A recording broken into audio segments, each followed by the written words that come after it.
ప్రస్తుతం మన భారత డిఫెన్స్ సెక్టర్లో ఎక్కువగా మాట్లాడుకుంటున్న అంశం ఓన్ ఫైటర్ జెట్స్ మేకింగ్ గురించి.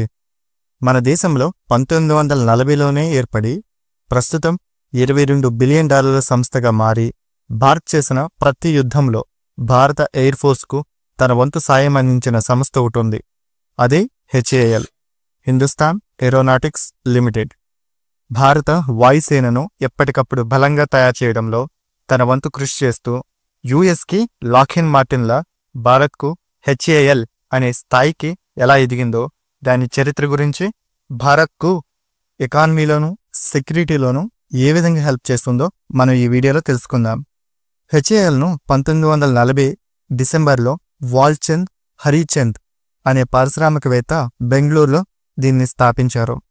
ముందులో దీన్ని హిందుస్థాన్ ఎయిర్ క్రాఫ్ట్ లిమిటెడ్ అని పిలిచేవాళ్ళు. 1964లో aeronautics Indian limited and aircraft manufacturing డిపార్ట్మెంట్ను ఈ సంస్థలో కలిపేసి హిందుస్థాన్ ఏరోనాటిక్స్ లిమిటెడ్గా భారత ప్రభుత్వం పేరు మార్చింది.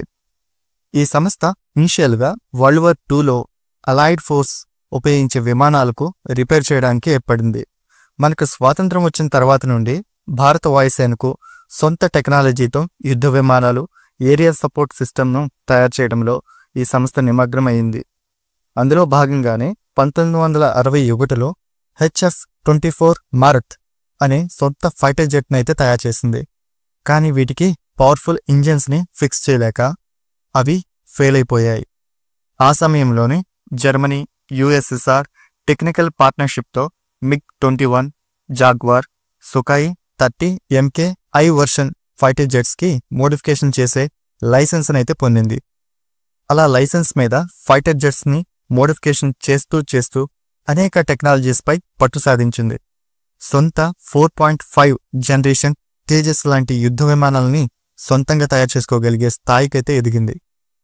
కానీ ఇప్పటికి కూడా HALకు ఒక లోపం ఉంది. అదే ఇంజన్స్. తేజస్ MK-1 వర్షన్లో 65% ఇండిజినియస్ కాంపోనెంట్స్ను వాడుతుంది. మిగతా 35% మాత్రం విదేశాల మీద ఆధారపడాల్సి వస్తుంది. ఇక తేజస్ MK-2 వర్షన్కి మాత్రం 90% ఇండిజినియస్ టెక్నాలజీతోనే తయారు చేసుకోవాలని చూస్తుంది. HAL తన వీక్నెస్ని అధిగమించడానికి వరల్డ్స్ టాప్ ఫైటర్ జెట్ మ్యానుఫ్యాక్చరర్స్తో MOUs కుదుర్చుకుంటూ ఈ టెక్నాలజీని గెయిన్ చేసే పనిలో ఉంది. అందులో భాగంగానే 2021లో లాక్హీడ్ మార్టిన్ కంపెనీతో F-21 విమానాల కాంపోనెంట్స్ని ఇంటిగ్రేషన్లోనూ, 2023లో సాఫ్రాన్ JV అనే ఫ్రెంచ్ సంస్థతో ఇంజన్ తయారీలోనూ ఒప్పందాలు కుదుర్చుకుంది. ఫైటర్ జెట్స్ విషయం ఎలా ఉన్నా కానీ లైట్ కంబాట్ హెలికాప్టర్స్ తయారీలో మాత్రం ప్రపంచంలో HAL టాప్ ప్లేస్లో ఉంటుంది. World's lightest attacking helicopter Prachand, Dhruv, Rudra లాంటి హెలికాప్టర్స్ తయారీలో HAL ముందుకు దూసుకుపోతుంది. ఇవే కాక వరల్డ్స్ డెడ్లియెస్ట్ కాంబినేషన్ సుఖాయ్ 30 MK-Iకి బ్రహ్మోస్ లాంటి మిసైల్స్ని ఇంటిగ్రేట్ చేయడం, ఇది HAL సాధించిన విజయాల్లో ఒకటిగా చెప్పుకోవచ్చు.